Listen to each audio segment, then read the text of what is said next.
12:30.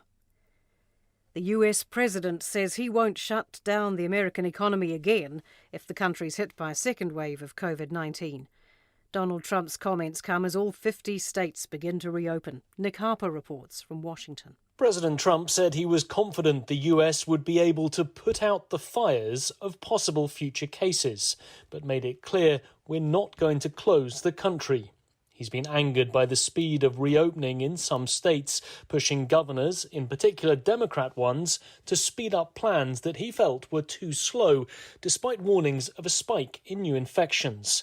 It comes as weekly jobless claims show that 2.4 million Americans registered as unemployed in the last week, taking the 9-week total to almost 40 million. Nick Harper in Washington. An immunologist says widespread antibody testing for COVID-19 is not going to be useful for New Zealand. Antibody testing can tell who has been exposed to a virus after they're no longer infected. University of Auckland immunologist Dr. Nikki Morland says it could be a useful test for places with high infection rates, but that's not the case in New Zealand. She says that's because the antibody tests can give false positives. Town of 10,000 people, randomly, 100 people in that town would show a positive on a test, but in fact, they're false positives. And so in a low prevalence setting like New Zealand, where we're kind of looking for needles in haystacks, it would be virtually impossible to tell a true needle from a false needle. Dr. Nikki Morland. A District Health Board member says Canterbury people would be horrified to know what is being done to their hospital. Joe Kane is one of 2 board members who voted behind closed doors against a $150 million ward block that won't have the beds to cope with patient demand. The board's chair says they were forced to accept the reduced cost building or risk missing out altogether. However, Ms Kane says it's a train wreck and the buck rests with the government, but the public is in the dark. If Canterbury knew what was really happening to Canterbury and to the Canterbury health system, they would be horrified. I am horrified. Canterbury DHB member Joe Kane. Chinese officials will tonight discuss sweeping new laws that could target Hong Kong protesters. The ABC's Bill Birtles reports. After 2 months of delays due to coronavirus, China is holding its annual political congress. Reviving the world's second-largest economy from the coronavirus downturn is a priority, but officials have also announced plans to draw up national security laws for Hong Kong. The semi-autonomous city saw half a year of protest last year against Beijing's increasing grip. China looks set today to announce it will bypass the local Hong Kong government to put in place laws targeting succession and terrorism, terms China's government often used to describe protesters. That's Bill Birtles reporting. The man who filmed the fatal shooting of an unarmed black man in the US state of Georgia has been charged with murder. William Bryan Jr. is the 3rd man arrested over the death in February of 25-year-old Ahmaud Arbery, who was shot while jogging. The footage of the attack went viral earlier this month. CNN's Martin Savage has more. It was that video that changed the whole trajectory of this investigation. For 2 months, the case was stagnant, and then that shocking video was released. It was William Roddy Bryan, the man who took that video, and he's the man who's now been taken into custody today, exactly 2 weeks from the time that you had Gregory and Travis McMichael that were taken into arrest. Now, he is charged with felony murder. That is the same charge that Travis and Gregory received, but also he's been charged with criminal attempt to commit false imprisonment. CNN's Martin Savage. Facebook says it will remove posts capable of causing harm, regardless of who or where they come from. The founder, Mark Zuckerberg, says the social media giant is trying to be more vigilant in stopping the spread of misinformation, particularly during the pandemic. We don't want misinformation to be the content that is broadly going viral across the network. So we work with independent fact checkers. Since the COVID outbreak, they've issued about 7,500 articles, fact-checking content, which has led to us showing about 50 million warning labels. Facebook's Mark Zuckerberg. The headlines in RNZ's midday bulletin: Simon Bridges is about to make his final speech to try to convince his National Party colleagues to keep him as leader. MPs will also hear from challenger Todd Muller before deciding who will take them into the election. Auckland Council's expecting to have its revenue slashed by $500 million due to the coronavirus pandemic, and an aviation commentator believes the Civil Aviation Authority could fold due to plummeting revenues. That's the news. Tomorrow morning, David Simon, creator of arguably the best TV series ever made, The Wire. He's now adapted Philip Roth's strangely prescient novel, The Plot Against America. Veteran Middle East journalist Robert Fisk. There's a documentary about his career called This Is Not a Movie. And virologist Dr. Chris Smith, ready to take more of your questions about COVID-19. Join me, Kim Hill, tomorrow morning from 8 on RNZ National. Now the forecast from Met Service to midnight tomorrow. For all of the North Island except Whanganui to Wellington, it's generally fine, with frosts tomorrow morning. The odd shower for Northland and northern Gisborne. Whanganui, Manawatu, Horowhenua, Kapiti Coast and Wellington, areas of cloud. Nelson, Marlborough and Canterbury, mainly fine, cloudy in Canterbury tomorrow. Buller and northern Westland, areas of cloud and isolated showers clearing tomorrow morning. Southern Westland and Fiordland, rain, sometimes heavy in the fjords, easing this afternoon and clearing tomorrow morning. Otago, cloudy at times, some rain for the southern lakes, clearing this evening. Southland, fine spells, but a few showers at the coast, and Stewart Island this evening and overnight. Chatham Islands, mostly cloudy. And the long-range forecast at 12:30. You're listening to RNZ National. It's 11 after midday. And you're with Midday Report. Te Purongo o te Pautūtanga, I'm Marnie Dunlop. As we speak, National MPs are meeting on the third floor of Parliament, ready to cast their votes for the party leadership. Simon Bridges called the vote after it became clear Todd Muller and Nikki Kaye wanted to challenge him and Paula Bennett for the top two positions. The vote comes off the back of two disastrous polls for National, with the party gaining just 29% in last night's One News, Brunton poll, following a 30.6% showing in Monday's News Hub Reid Research poll. Joining us now is our political editor, Jane Patterson. Kia ora, Jane. As I said, the vote is happening as we speak. Any indication as to which way it'll go? Kia ora, Marnie. No, it is still looking very, very tight. We've had a very busy morning here this morning at Parliament on what's usually a pretty quiet Friday. The 55 National MPs have arrived here for that caucus meeting and are in the room as we speak. So, no, still not clear which way it's going to go. Both camps seeming pretty confident in their numbers, but no one stating definitively that they have the majority. So it is going to be still quite a surprise to see who walks out after this caucus meeting and the vote on the leadership team. Now, under Alert Level 2, this is all happening a bit differently to how a leadership vote usually gets covered. Tell us about that and the impacts it'll have on when we're likely to hear. So we have got a photographer and a camera person up on the third floor looking down the National Party corridor, but we've just been told that they have erected a banner in between the glass doors where you can see down into the caucus room, so that we will not be able to see who comes out of that room. So basically it sounds like it will be in the Legislative Council chamber in Parliament, where it'll first be apparent who has won that. So that is in itself has been used before, but normally we can be up there and looking through the doors to get a little bit of indication, not only about who has won, but also when things have wrapped up and that sort of thing. So it's not going to be that obvious today. Now, if Todd Muller wins the vote, is that going to change the fortunes of the National Party? Well, of course, that's the question that National Party MPs are weighing as we speak. If he does take the leadership, he has a massive job to restore the fortunes of the National Party. Now, I would expect those polls to come back a bit as we progress out of lockdown. They are very, very high polls, and National would still have to come, however, though, off a low base. Todd Muller has got good National Party credentials. He's very well known in the primary production sector, but of course the question is, do people know him? Will people like him? And will that be enough to go beyond popularity with the base, potentially, of the National Party to the wider public, which is always a question for these leadership contests.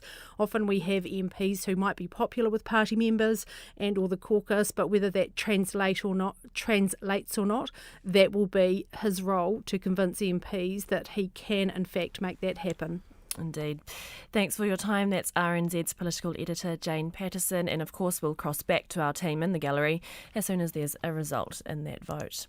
Now, in other news, Auckland Council expects its revenue to fall by more than $500 million because of the COVID-19 crisis. The country's largest city receives 60% of its money from concerts, leisure centres, operations at ports of Auckland, dividends from Auckland airport shares, parking and public transport fares. But new analysis shows income from those sources has dried up because of COVID-19. Joining us now is the Auckland Mayor Phil Goff. Tēnā koe, Mr Goff. Tēnā koe. How realistic is this estimate, considering it doesn't include rates revenues? The loss of... Here a little earlier today at your request, at the request of the gallery, the Ministry of Health will be releasing today's case numbers at the usual time and all of the related data that goes with that. But I understand there will not be a press conference for that, but it will just be done by press release. I just wanted to briefly talk today about some of the economic data that we've seen in the last week. The take-up of the Small Business Cash Flow Loan Scheme has been strong. In the 10 days since it's been operating, as at 9 a.m. this morning, just on 50,000 applications had been received, 49,360 to be specific, and we've already had $824.5 million distributed under the Small Business Cash Flow Loan Scheme.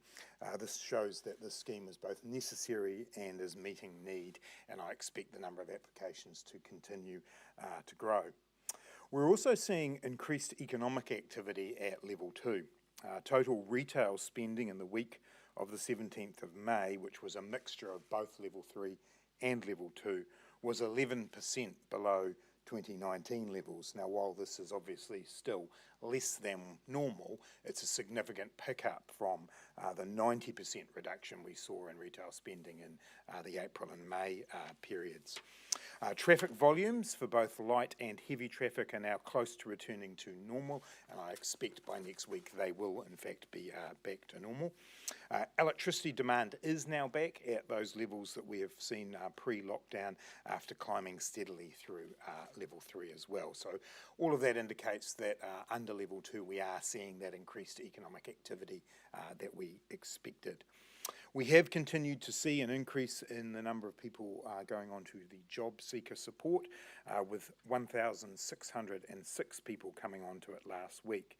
And while this remains distressing for those individuals involved, I would note that the rate of increase has continued to slow over the last few weeks. There are now 43,000 more people on job seeker support since the 20th of March. Again, as I say, for every individual involved in this, it is a distressing time, and the government remains committed to supporting people back into work as soon as we possibly can. And obviously, when we look relative to other countries such as the United States and also to Australia to some extent, we can see that our jobless numbers are maintaining a better rate than those countries. Interestingly, also just among the data released by the Ministry of Social Development is that the number of special needs grants and food grants has decreased significantly this past week. Approval rates remain at 98%, so this is a reduction in demand for special needs grants and foods grants, and the Ministry of Social Development put that down to the fact that the main benefit increases have now fully flowed through from the 1st of April, and also that the winter energy payments for 2020 have started, and as we know, the government doubled those payments for this year. There continues to be strong demand for the wage subsidy scheme, and payments, as at this morning, have reached $10.9 billion overall from the wage subsidy scheme. And the government continues to look for ways to further support households and businesses, particularly those who are in that transition out of work and looking to undertake training, education opportunities, and moving into new job opportunities as the economy begins to recover. Take your questions. On benefit numbers, are we seeing a plateau there, and why? What do you attribute that to? Well, certainly the rate of increase is plateauing, that's correct. Obviously, 43,000 extra people being on the job seeker support in a couple of months is an outcome that we wouldn't have foreseen before COVID-19. I think what we've seen there is decisions have been made by businesses around how they see their future, and they've made those decisions secure in the knowledge that we've now moved into Level 2. And I think the confidence that businesses are taking from being in Level 2, for the most part being able to trade again, perhaps not quite at the level that they were, is giving businesses confidence, and we want to continue to work with them to build that. What advice have you had about what will happen when the wage subsidy ends? I haven't had any particularly specific advice beyond the obvious conclusion that the wage subsidy scheme has been instrumental in people staying on in employment. And clearly for some businesses they will make decisions at the end of that wage subsidy scheme. We've certainly had advice that the extension of the wage subsidy scheme, the targeted extension that we announced at the budget, will enable people to continue to stay on in those industries that are struggling to trade under level 2. But obviously, businesses have been making decisions throughout this period and they'll continue to make them. Churches, are you able to clarify what the rules are? Are people able to meet in groups of more than 10 this Sunday, for example? Well, the rules have remained the same all the way through, and the intent is that gatherings are for groups of 10 people. That is the intent and has been the intent from the beginning. Obviously, the police have had issued some advice and then they've issued further advice to clarify that, and I know that they'll be continuing to talk to religious leaders. We are classifying religious services as gatherings, and gatherings are clearly to be gatherings of 10 people or less. They seem to be saying today that you could have more than 10 people as long as you can fulfil that 2 metre social distance. Is that the case? Well, I mean, the intent of the law is very clear, or the intent of the rules that have been put in place is very clear, that we do not want gatherings of more than 10 people. Most churches and religious organisations wouldn't be able to fulfil any requirement like the one that you're talking about. And look, really what we're asking here is that our religious leaders and the police work together to fulfil the intent of the law that's been clear in terms of Crown Law's advice for some time. In terms of the Cabinet, we're going to be moving on Monday to have our first discussion about whether we can extend the size of gatherings, and I think, as long as we continue on the trajectory that we are on in terms of cases, I think we should be able to move quickly to have larger gatherings which will allow religious services to take place. Church leaders say they're confused though. So this Sunday, if you have more than 10 people coming to your church, but they can keep a 2 metre social distance, is that allowed? That's not the intent of the change. The intent of what we issued in terms of the rules around gatherings was that gatherings were kept to 10 people or less. Now, I think most religious leaders want to make sure that they stick with the intent of the law, and I know that that's what the police will be discussing with them. But is it allowed? Well, the intent of the law is absolutely clear, that gatherings are meant to be for 10 people or less, and that is what we expect people to continue to work to. Do you expect police to enforce, if more than people turn up to a church service, do you really think police are going to enforce the rules? The police's enforcement approach has been consistent all the way through, that they want to work with people. They don't work to an immediate enforcement. They converse with people. They discuss how people can operate within the guidelines. So I don't think that will change in any way at all. Janae. Thank you. In terms of helicopter money, something that the government has sort of said that it's kept on the table among a range of other things. When we talk about helicopter money, are you thinking of that the way that would operate? Would it be the Reserve Bank giving out the money, so printing the money and giving it out, or would it be the government borrowing money to then give it out? We're not at the stage of even having that discussion. The concept of those sorts of payments has been discussed, but it's not something that has got to that level of discussion at all. How open would you be to the Reserve Bank playing that kind of role where you tell the Reserve Bank that it needs to basically do a fiscal policy job? I'm pretty keen on making sure that fiscal policy remains the role of the government. I think it's important in the way that we manage the economy that fiscal and monetary policy work together, and we've certainly made a virtue over the last couple of months of closely coordinating our actions together. But there is a difference between fiscal and monetary policy. It's the government's role to manage fiscal policy, and that's how I would like to see it continue. How disappointed would you be if there were clashes at churches this weekend? I don't believe there will be. I mean, I think religious leaders want to behave responsibly. They want to support and uphold the intent of the guidelines that are there, and I don't see any prospect of that. Last week, when there were some murmurings around particular churches that might do things, they worked with the police and they were able to do what they wanted to do. So I just encourage everybody to continue to uphold the intent of the rules and recognise that we're on a great pathway here in terms of breaking our chain of transmission and being able to move towards larger gatherings, and Cabinet will be considering that on Monday. On the poll last night, which had the Labour Party had historic highs, how much credit do you think you and the policy settings you put in place, how much credit do you think you deserve for those policy settings for that? Well, I think the main thing here is the success that the whole country has had in terms of getting on top of the virus, and that has been a genuine team effort of 5 million New Zealanders. I think the public's very clear about the focus that the government has, that we are focused on both protecting lives and livelihoods, that we've got to focus on growing jobs and keeping people in jobs, and on our economic recovery and rebuild. I also think that the strong and clear leadership that the Prime Minister's shown has been a significant factor in people's confidence as well. So I'd put all of those factors together to say that as a country we're doing well, and I note that polls have also shown a strong endorsement for the approach taken with the lockdown and so on. That's something that all New Zealanders have bought into, and I think those polls are a reflection of that. What would it take for you to go to the Reserve Bank and say, look, I'd like you guys, I'm going to change your mandate and I want you to do a fiscal policy job? What would It's just not my intention, Janae, to do that. Since you tabled your budget, have you received any concerns from any agencies in the international bond markets about New Zealand's expected debt level? No, not at all, actually. And in fact, in terms of the ratings agencies, we've seen from both Standard & Poor's and Moody's that they continue to be supportive of New Zealand's approach. They understand that our careful fiscal management has meant that we're in a strong position to be able to manage our way through this. I think everybody understands that the balance sheet of the New Zealand government is robust, and so the bond markets continue to function. Obviously, we're issuing a much larger level than was intended, but we are facing a 1 in 100 year shock, and that's why that's happened. Yes, Jess. I was in an emergency caucus meeting at the moment. Labor's gone through its own leadership issues in the past. How difficult are days like this? Obviously, jobs are on the line, livelihoods are on the line. And do you have any advice for National MPs today? Far be it from me to give any advice. I'll leave the National Party's internal political battles to them.